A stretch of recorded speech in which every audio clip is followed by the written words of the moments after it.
In the sprawling, fertile crescent nestled between the Tigris and Euphrates rivers, civilization itself began to take shape. It was here, in ancient Sumer, that humanity took a monumental leap, not just in agriculture and urban development, but in the very preservation of thought. Before the grand libraries of antiquity, before the codex, there were the meticulous hands of Sumerian scribes. Deep within the ziggurats and temple complexes of cities like Uruk and Lagash, under the flickering glow of sesame oil lamps, these dedicated individuals toiled. Their medium was not papyrus or parchment, but the abundant clay of Mesopotamia.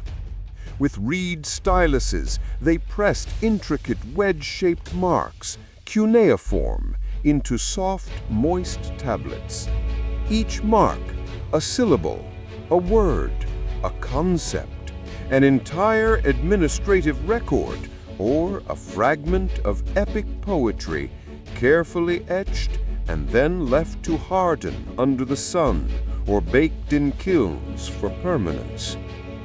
These early archives were not designed for leisurely reading, but for the practicalities of a burgeoning society. Thousands upon thousands of these clay tablets documented everything: grain transactions, livestock inventories, legal codes, royal decrees, and astronomical observations. They were the backbone of governance, commerce, and knowledge transfer in a world rapidly growing in complexity. But beyond the mundane, these same scribes, often priests or highly trained officials, also preserved humanity's earliest literary masterpieces. From these humble clay pages emerged narratives like the Epic of Gilgamesh, a timeless tale of friendship, loss, and the quest for immortality, offering profound insights into the human condition thousands of years before the Homeric epics. These weren't mere stories, they were foundational texts, passed down through generations of scribal schools, ensuring the cultural and intellectual legacy of Sumer endured. The Sumerian archives, though far removed from the grand halls we associate with libraries today, were the foundational guardians of memory.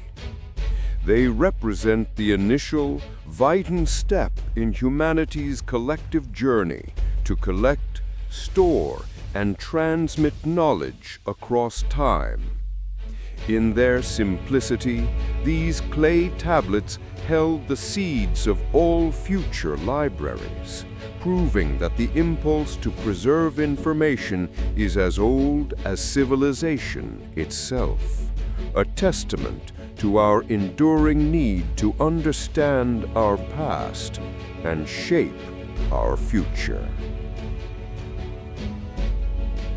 From the sturdy clay tablets of Mesopotamia, where the earliest fragments of human thought were painstakingly etched, the impulse to preserve knowledge flowered into an ambition of unprecedented scale. As Alexander the Great's empire expanded, a new beacon of intellectual prowess emerged in the bustling city named after him, Alexandria.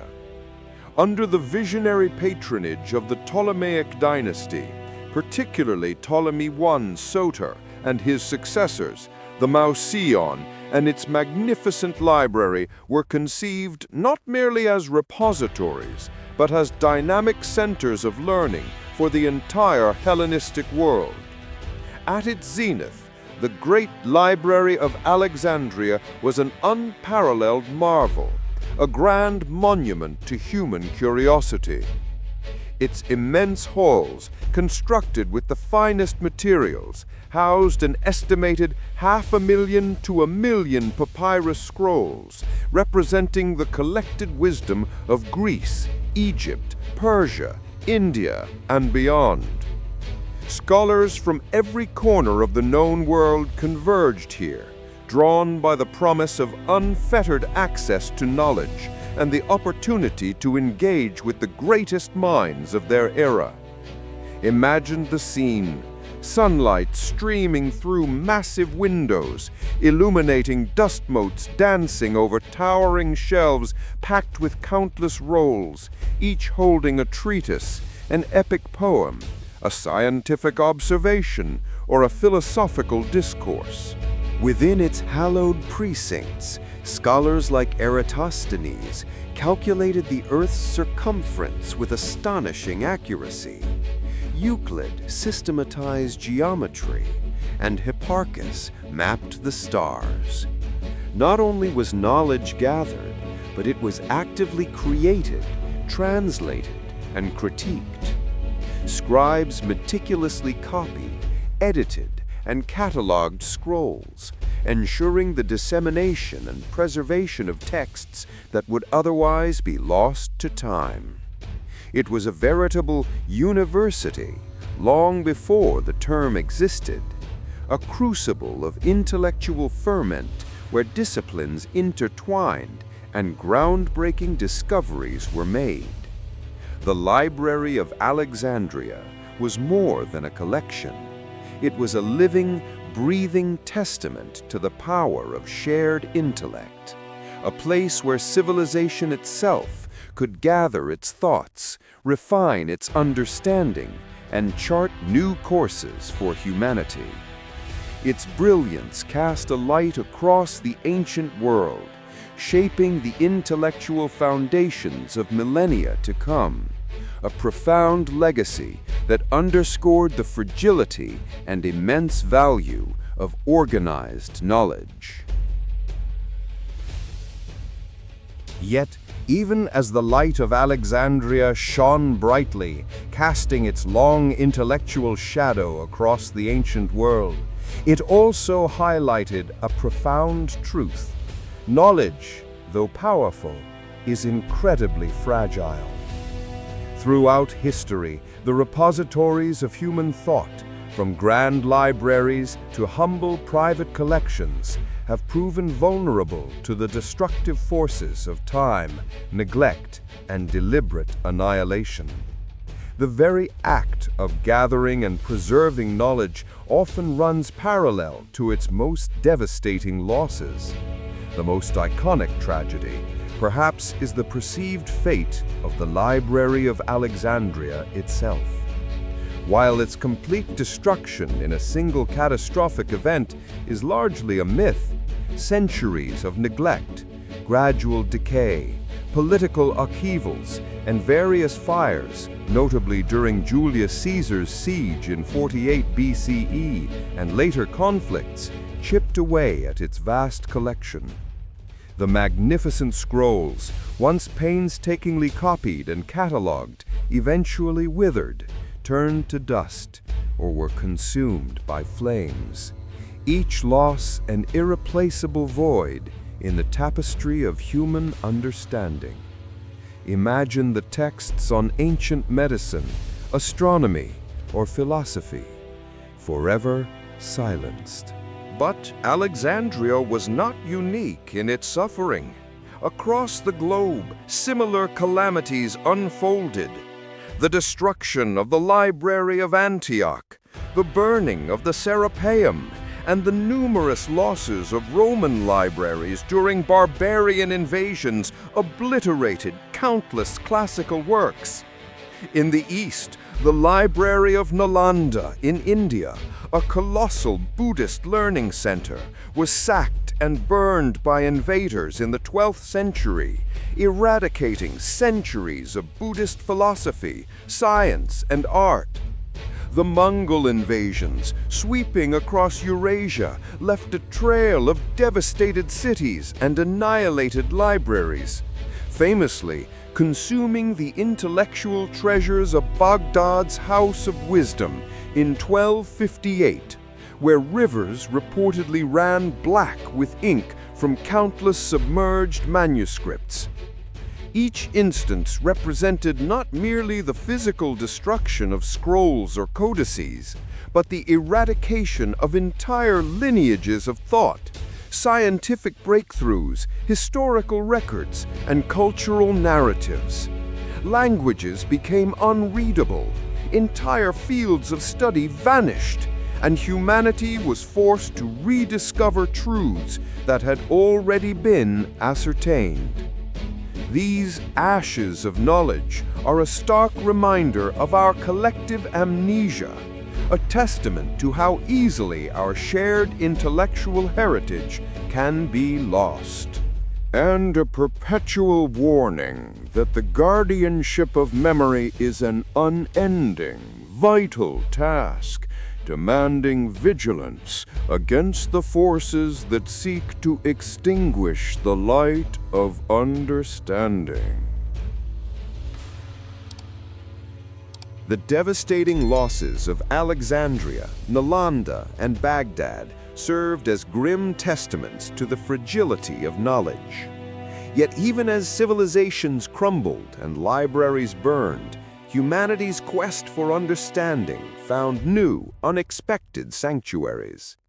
In the early medieval West, after the collapse of the Roman Empire plunged much of Europe into an era often mislabeled as the Dark Ages, it was within the quiet, hallowed walls of monastic scriptoria that the flickering flame of learning was kept alive. Monasteries became vital centers of intellectual activity, acting as cultural custodians. Benedictine monks, following Saint Benedict's rule, which emphasized both manual labor and spiritual devotion, undertook the monumental task of copying texts. Inside dimly lit scriptoria, often cold and austere, scribes meticulously reproduced ancient manuscripts, page by painstaking page. They weren't just transcribing religious works.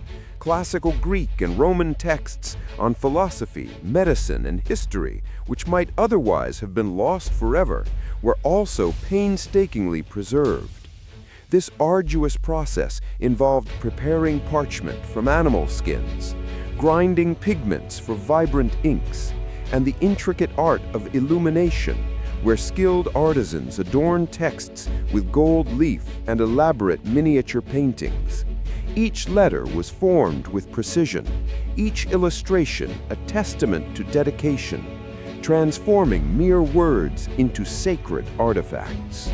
These illuminated manuscripts were not simply books, they were acts of devotion, reservoirs of wisdom, and bridges across centuries, linking the shattered fragments of classical antiquity to future generations.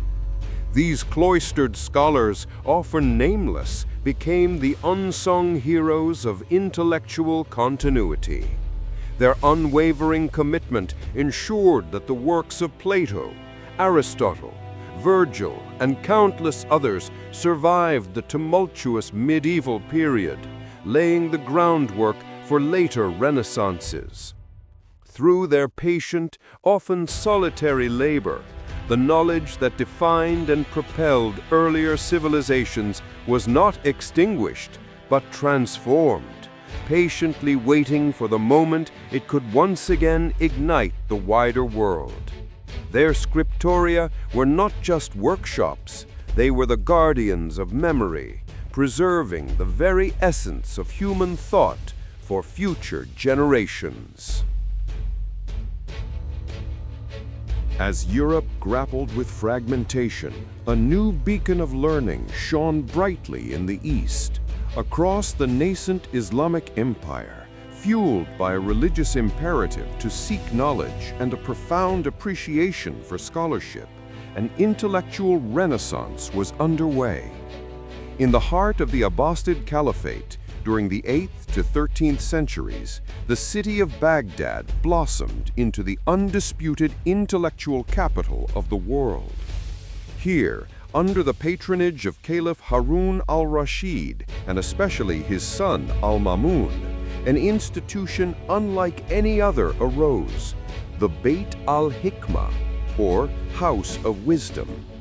More than just a library, the House of Wisdom was a vast academy, a translation center, and a research institute all in one.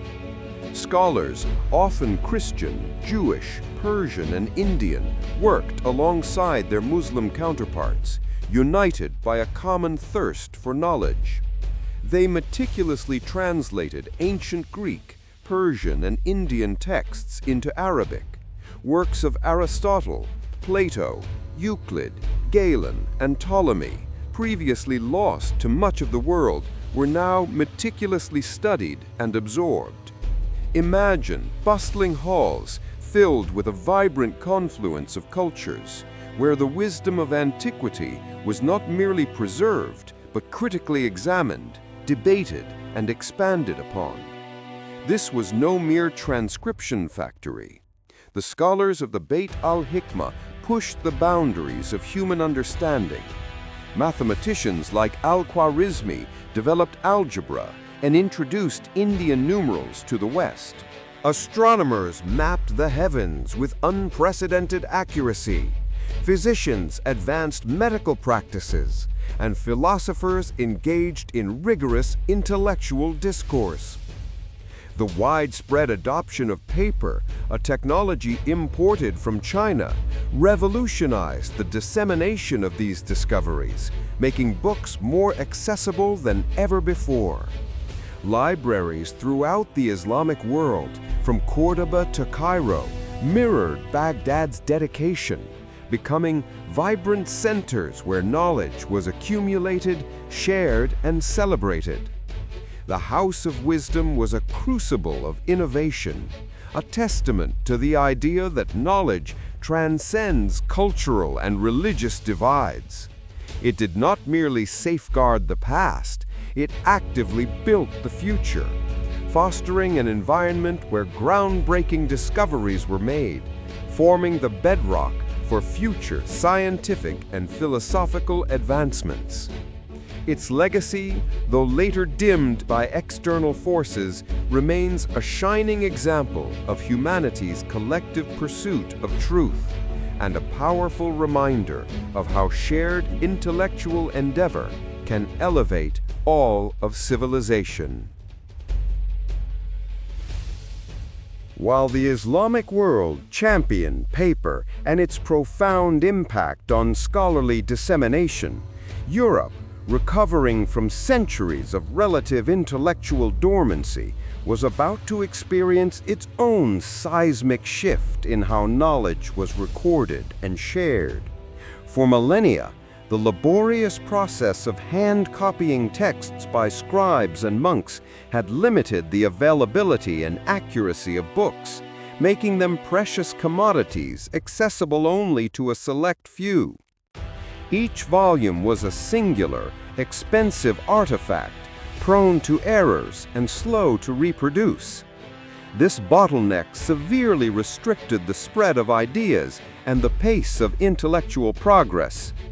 Then, in the mid-15th century, in the city of Mainz, Germany, a goldsmith named Johannes Gutenberg introduced an innovation that would forever alter the course of human history: the movable type printing press.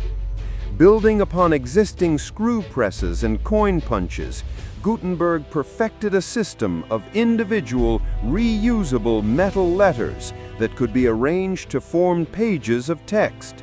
Once inked, these forms could be pressed onto paper, producing hundreds of identical copies with unprecedented speed. The rhythmic mechanical clatter of his press signaled the dawn of a new era. Gutenberg's invention was not merely an incremental improvement, it was a revolution. The first major work produced, his 42-line Bible, became a symbol of this transformative power. Suddenly, books were no longer rare treasures, but reproducible objects. This drastically reduced their cost, making them affordable for a much wider segment of society. Literacy rates began to climb, as did demand for printed materials, from religious texts and classical literature to scientific treatises and political pamphlets. Knowledge, once confined to monastic scriptoria and royal libraries, began to spread like wildfire. Scholars could now access a vast array of standardized texts, facilitating critical comparison and collaborative learning. The printing press fueled the Reformation, the Renaissance, and the scientific revolution, empowering individuals to form their own opinions, challenging established authorities, and accelerating the exchange of ideas across continents. It laid the foundation for modern education, mass communication, and the very concept of a public sphere, profoundly democratizing access to information and truly giving an echo to every thought. While Gutenberg's press democratized information within Europe, fostering widespread literacy and intellectual exchange, another powerful force was simultaneously shaping the global landscape of knowledge: European colonial expansion. As maritime powers forged vast empires across continents, a new and aggressive drive emerged to collect, categorize, and control information from the immense new territories encountered. This era marked a profound shift, transforming libraries and museums into repositories not just of indigenous European thought, but of a rapidly accumulating global heritage. Driven by a complex blend of scientific curiosity, economic ambition, geopolitical strategy, and the desire for prestige, explorers, missionaries, and colonial administrators systematically gathered countless artifacts, manuscripts, maps, and botanical specimens from Asia, Africa, and the Americas. Indigenous knowledge systems, often oral or recorded in non-European formats, were either appropriated and translated for European study, or, regrettably, overlooked entirely. Nevertheless, their material expressions became prized possessions within European collections. Vast quantities of written works, from ancient Egyptian papyri and Coptic texts, to intricate Sanskrit palm leaf manuscripts and fragile Mesoamerican codices, found new homes in European capitals. Comprehensive maps charting newly discovered lands, detailed ethnographic studies documenting foreign cultures, and exquisite natural history drawings depicting exotic flora and fauna filled burgeoning collections. These acquisitions were often undertaken through unequal power dynamics, sometimes through legitimate trade, but frequently through confiscation, conquest, or coercive means, reflecting the inherent imbalances of the colonial project. Grand European institutions, national libraries, burgeoning museums, and royal societies became the primary beneficiaries of this global accumulation.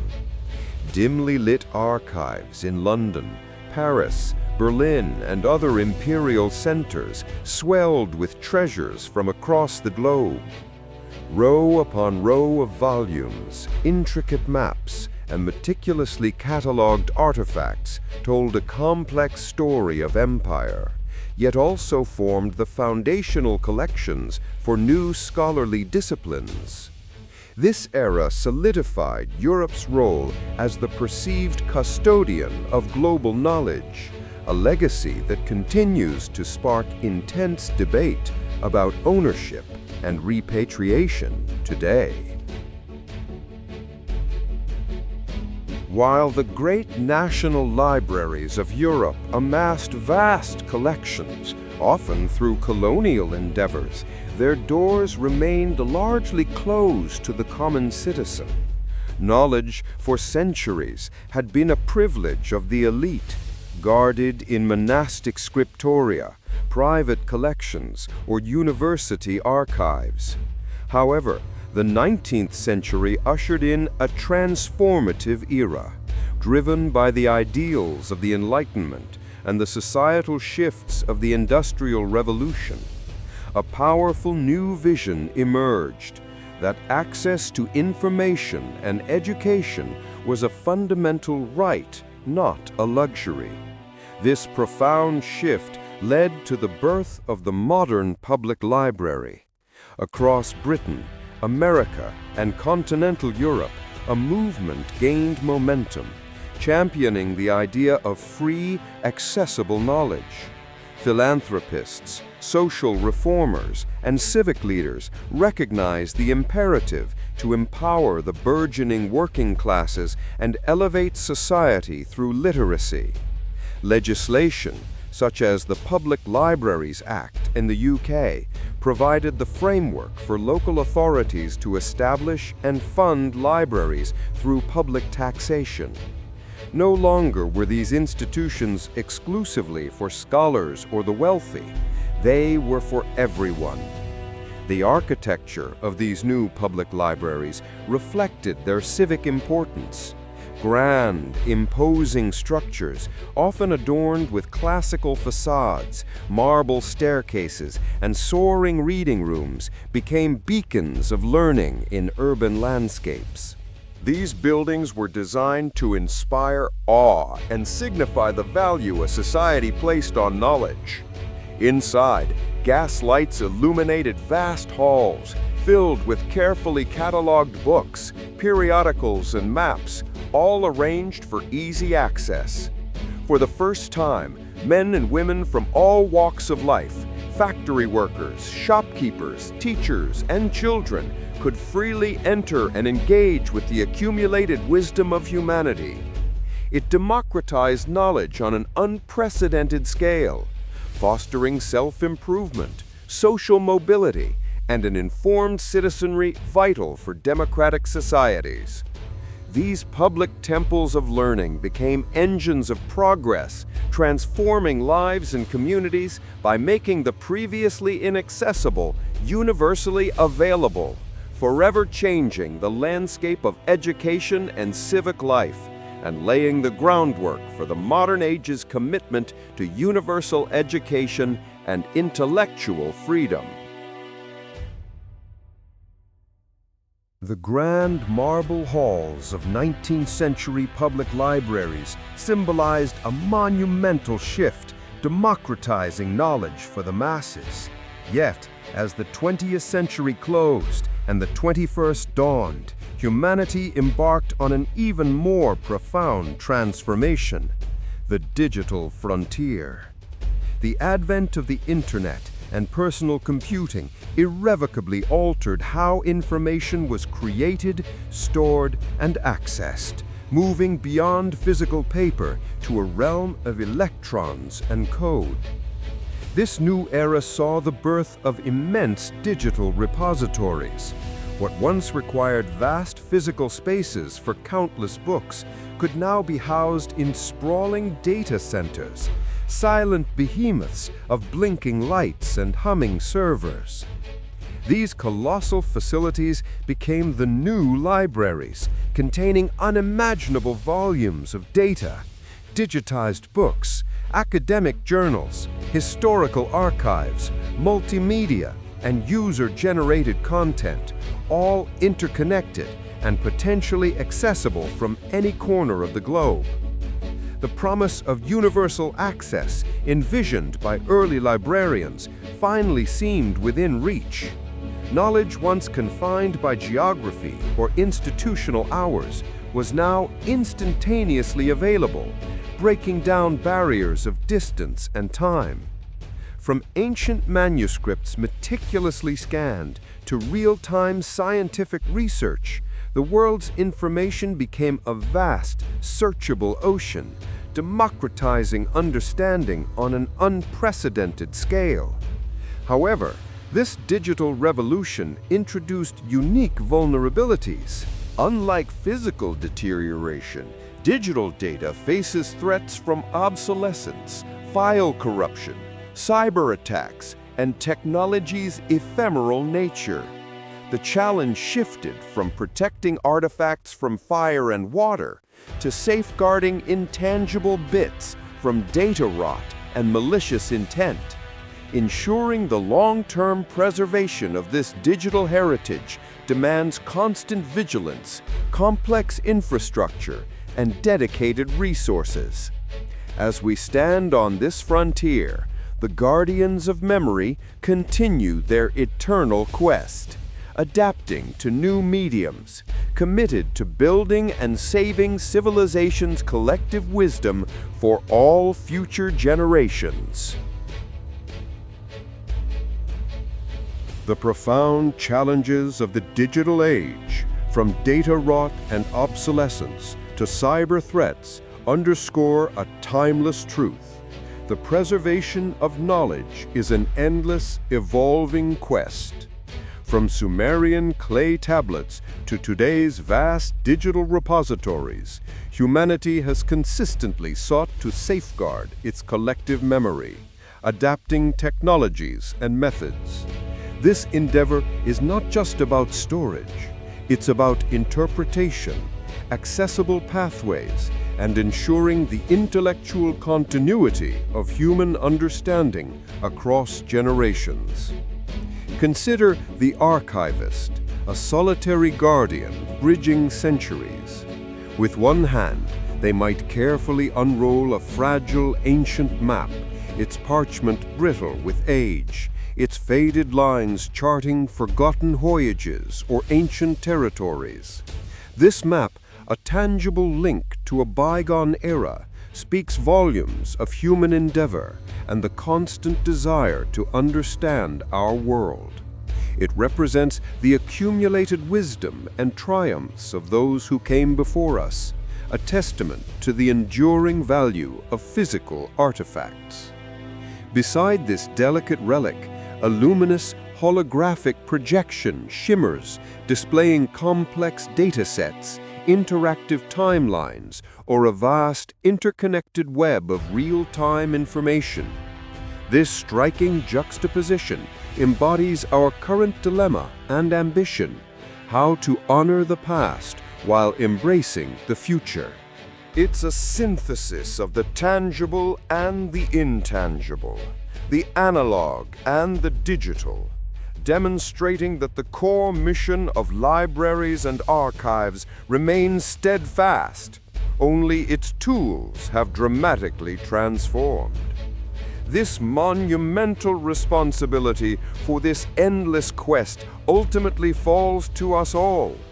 Every meticulously scanned document, every carefully cataloged database, every initiative to digitize our global cultural heritage is a vital step. We are the guardians of memory, entrusted with ensuring that the echoes of Sumerian epic poems and the complex algorithms defining tomorrow both find their secure place in the grand archive of human civilization. Our unwavering commitment to this quest defines our intellectual legacy, binding past, present, and future in an unbroken chain of knowledge. It is a quest that promises to build and eternally save civilization, one carefully preserved byte and brittle page at a time.